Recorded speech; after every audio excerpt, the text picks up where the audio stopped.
Hello everyone, अस्सलामु अलैकुम। आप सब कैसे हो? अल्हम्दुलिल्लाह मैं भी ठीक हूँ। तो मैं या आज आपको पफ वाली जो आस्तीन है अभी न्यू वो बताने जा रही हूँ। तो मैं ये पफ वाली आस्तीन बनाने के लिए मैंने सबसे पहले कपड़े को 4 फ़ोल्ड किया है। एंड ये टिश्यू का कपड़ा है जो कि बहुत हेडेक करता है, बहुत मुश्किल से जमता है और काटने में भी बहुत दिक्कत जाती है। तो मैंने ये 16 इंच की आस्तीन ली हूँ एंड एक्स्ट्रा पे मैंने इसको 5 इंच का ऊपर करी हूँ जिससे कि मैं उसमें गोलाई दूँगी। तो ये 16 इंच की इसकी लंबाई है एंड 8 इंच की इसकी चौड़ाई है।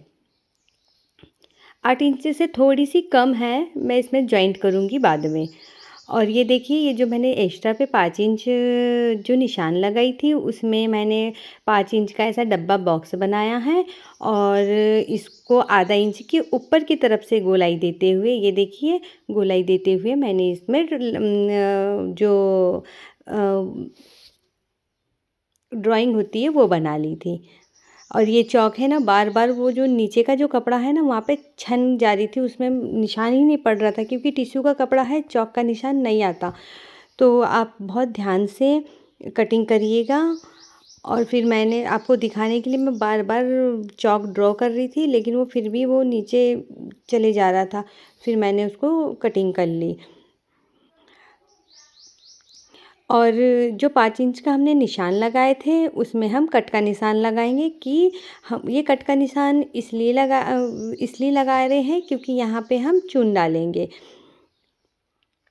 और फिर मैंने इसको बराबरी से काट ली। मेरे पास कपड़ा थोड़ा कम था इसमें, तो बराबर नहीं था, तो आगे पीछे कपड़ा। और मेन बात है ये टिश्यू का कपड़ा बार बार खसक खसक जा रहा था। ऑलमोस्ट मेरी कटिंग तो हो गई थी। अब मैं इसकी आपको स्टिचिंग बता रही हूँ। तो ये देखिए, हमको नीचे के सिरे से पकड़ना है जहाँ हमने कट लगाए थे और हमको छोटी छोटी प्लेटें बनाना है।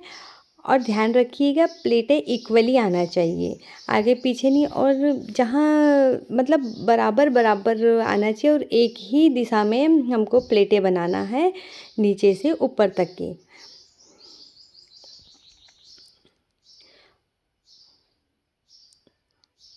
बहुत ध्यान से बनाइएगा क्योंकि ये कपड़ा ना बहुत ज़्यादा खसकता है और तिरछा तिरछा होता है।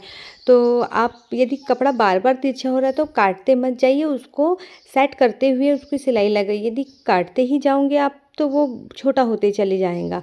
और फिर मैंने बीच सेंटर से कट लगा ली और कट लगाने के बाद उसको वैसे ही साइड पे कर दी। अब मुझे नीचे का बॉटम भी बनाना था, आस्तीन का जो बॉटम होता है। तो मैंने ये 4 या 5 इंच की स्ट्रिप है, तो मैंने इसको पहले फिक्स कर ली थी और ये अस्तर के साथ में इसको अटैच कर रही हूँ। इसमें पहले आप एक पौड़ी की सिलाई लगा लीजिए और इसको फिर पलटा के दोनों कपड़े को बराबर करके इसमें ऐसे हमको फिक्स सिलाई लगाना है, सीधी।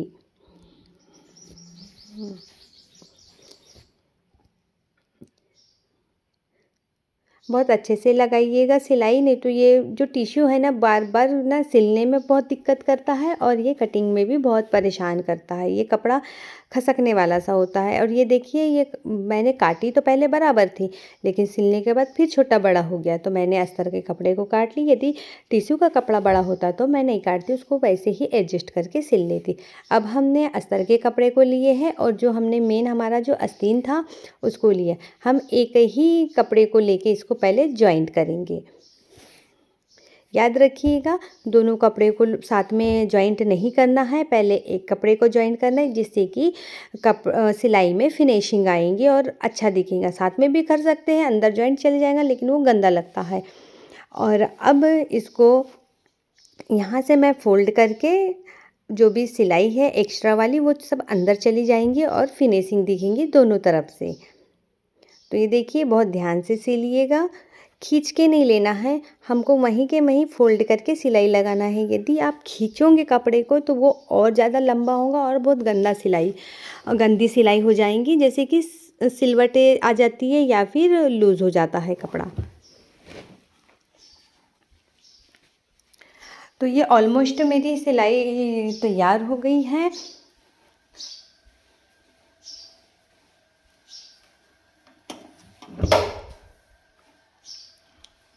और ये बीच सेंटर में मैंने निशान इसीलिए लगाई हूँ क्योंकि मैं यहाँ पर बटन लगाऊंगी, तो उससे ज़्यादा अच्छा लुक आ जाएगा। तो ये देखिए आस्तीन कंप्लीट हो गई थी। अब मैं इसको अटैच करूँगी। इसके पहले भी वीडियो में मैंने आपको आस्तीन को अटैच करना बताया है, तो सेम वही मेथड से हम आस्तीन को अटैच करेंगे बीच सेंटर से।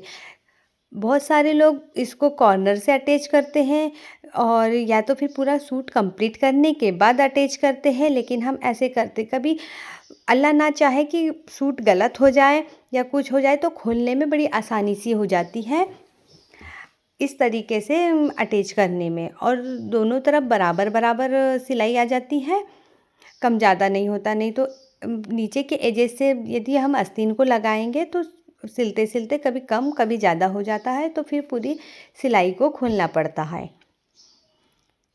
इसलिए सेंटर से ही लगाना सही होता है।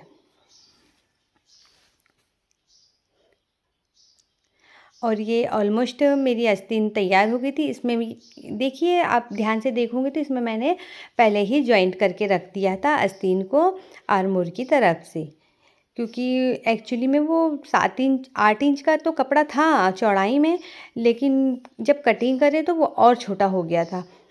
तो फिर मैंने उसमें अटैच कर दी थी, जिसको हम चिड़िया बोलते हैं हमारी सिलाई की भाषा में।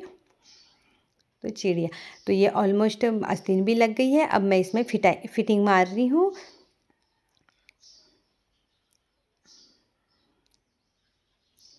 तो ये हम इसमें फिटिंग दे रहे हैं। फिटिंग गोलाई पे दीजिएगा, बहुत अच्छा सूट जमता है और बहुत अच्छा फिटिंग दिखती है। तो आपको मेरी वीडियो पसंद आती है तो लाइक शेयर सब्सक्राइब ज़रूर करिए, कमेंट भी करिएगा। और ये देखिए, ये मेरी आस्तीन हो गई थी, तो फिर मैंने यहाँ पर 5 इंच का निशान लगाया मोहरी। 5 इंच का निशान में मैंने मोहरी में 5 इंच का निशान लगाई हूँ, और मैं थोड़ा थोड़ा चौक का निशान ले रही हूँ, क्योंकि इसमें चौक का निशान रह ही नहीं पा रहा है, इसलिए मैं थोड़ा थोड़ा सिल रही हूँ और थोड़ी थोड़ी सी सिलाई लगा रही हूँ।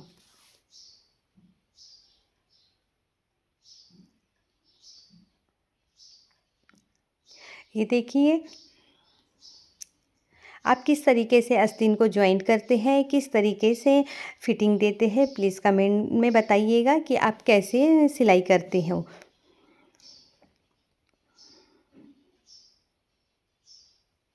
और ये लॉक सिलाई लगा दी थी मैंने। लॉक सिलाई लगाने से सिलाई क्या बोलते हैं, खुलती नहीं है। और जितना भी मेरा आस्तीन का एक्स्ट्रा सा कपड़ा था उसको भी मैंने कटिंग करके अलग कर दी थी। एंड ये मैं दोबारा से और सिलाई लगा रही थी, डबल सिलाई।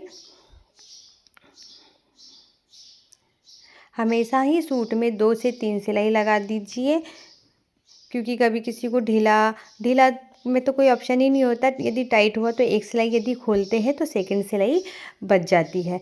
तो ये हो गया है मेरा ड्रेस कंप्लीट। और ये देखिए, ये आस्तीन माशाल्लाह पहनने में इतनी सुंदर लग रही थी। अस्सलाम वालेकुम।